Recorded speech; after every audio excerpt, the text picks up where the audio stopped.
Hello, I'm Katie Tapper.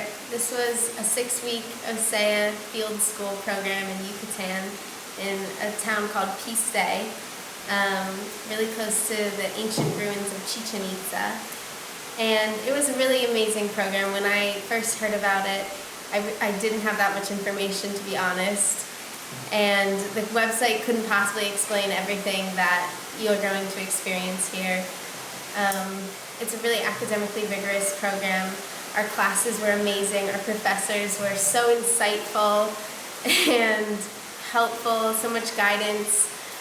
I learned a lot about the ethnography process, and then I even got to produce my own project and experiment with the methods that we learned about in the classroom.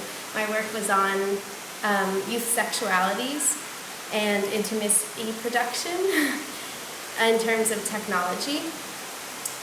And I just made so many friends. I loved field work. I had so much fun. I met so many people here and really built a family. I loved my program. Listo.